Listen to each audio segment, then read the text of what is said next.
Hello friends, welcome to Viji Murali kitchen. இன்றைக்கி நம்ம குட்டி குட்டி உருளைக்கிழங்குல மஞ்சூரியன் ரெசிபி செய்ய போகிறோம். நான் ஏற்கனவே காலிஃப்ளவர் மஞ்சூரியன் ரெசிபியும் அப்லோட் பண்ணியிருக்கிறேன். அதையும் பாருங்கள். அதோட லிங்க் டிஸ்கிரிப்ஷனில் கொடுக்குறேன், பார்த்துக்கோங்க. இந்த ரெசிபிக்கு எனக்கு 3 கலரில் கேப்சிகம் கிடச்சிது. அதை வச்சு இன்றைக்கி மஞ்சூரியன் செஞ்சுருக்கிறேன். அதுக்கு பேபி பொட்டேட்டோ ஒரு 300 கிராம் எடுத்துருக்கிறேன். அதை இப்போது தண்ணியில் போட்டு வேக வச்சு ஒரு 8 நிமிஷம் போல் வேக வச்சு எடுத்துடலாம். அதுக்கு தேவையான உப்பையும் சேர்த்துடலாம்.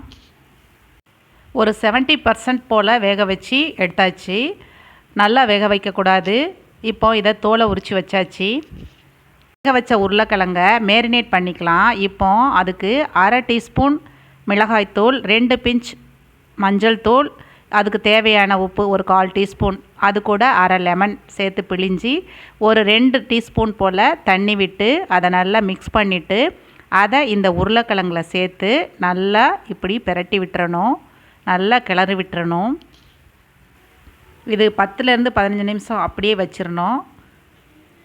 15 நிமிஷம் கழித்து இந்த மாதிரி இருக்கும். இதுக்கு மேலே ஒரு மாவு கோட்டிங் கொடுக்க போகிறோம். அந்த மிக்சரில் 3/4 டீஸ்பூன் மைதா, 3/4 டீஸ்பூன் அரிசி மாவு, 1/2 டீஸ்பூன் கார்ன்ஃப்ளவர் மாவு, இதெல்லாம் சேர்த்து மிக்ஸ் பண்ணி வச்சுருக்கிறேன்.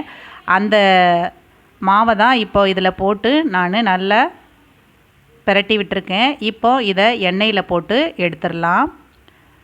நான் கொஞ்சமாக இருக்கிறதுனால எல்லாத்தையும் ஒரே தடவை போட்டுட்டேன். போட்டு ஒரு 4 நிமிஷம் கிளறாதீங்க, அப்படியே விட்டுருங்க, அது வேகட்டும். அதுக்கப்புறமா 4 நிமிஷம் கழித்து லேசாக இந்த மாதிரி மெதுவாக கிளறி விடுங்க. அப்புறம் பிரட்டி விட்டதுக்கப்புறம் ஒரு 4 நிமிஷம் வேக வச்சு எடுத்துடலாம். இந்த மாதிரி வெந்திருக்கும். எல்லாத்தையும் டீப் ஃப்ரை பண்ணி எடுத்தாச்சு. இப்போ இதை மஞ்சூரியன் செய்கிறதுக்கு ஆரம்பிச்சிடலாம். ஒரு பேனில் 3 டீஸ்பூன் எண்ணெய் விட்டு எண்ணெய் சூடானதும் பொடுசாக நறுக்கி வச்சுருக்கிற பூண்டு சேர்த்தாச்சு. அது கூடவே பொடுசாக நறுக்கி வச்சுருக்கிற இஞ்சியும் சேர்த்தாச்சு. பூண்டு ஒரு 4 பல் போல் எடுத்துருக்கிறேன். அதே மாதிரி இஞ்சி ஒரு 1/4 இன்ச்சுக்கு எடுத்துருக்கிறேன். இது ஃப்ரை ஆன உடனே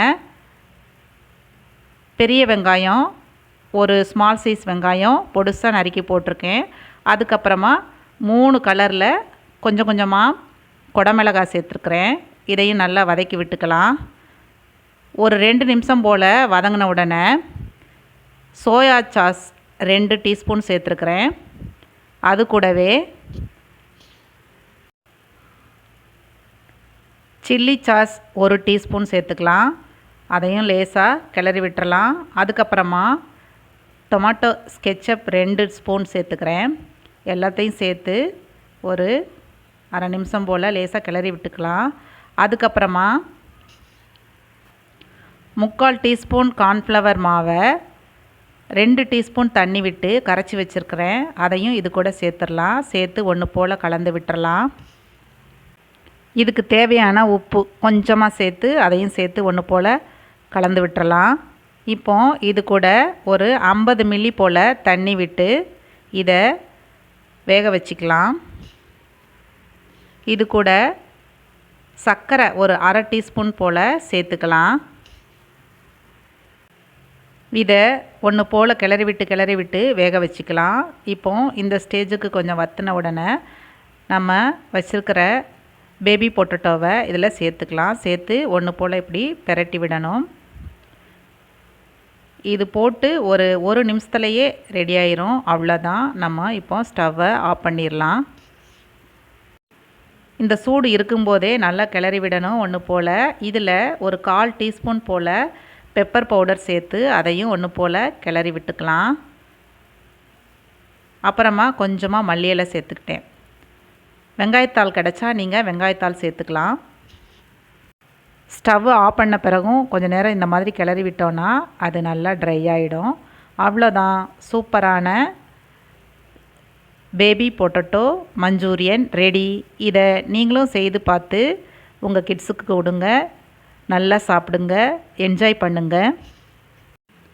இந்த ரெசிபி பிடிச்சிருந்தா விஜய் முரளி கிச்சனுக்கு சப்ஸ்கிரைப் பண்ணுங்கள், லைக் பண்ணுங்கள், ஷேர் பண்ணுங்கள். தேங்க்ஸ் ஃபார் வாட்சிங். பாய்.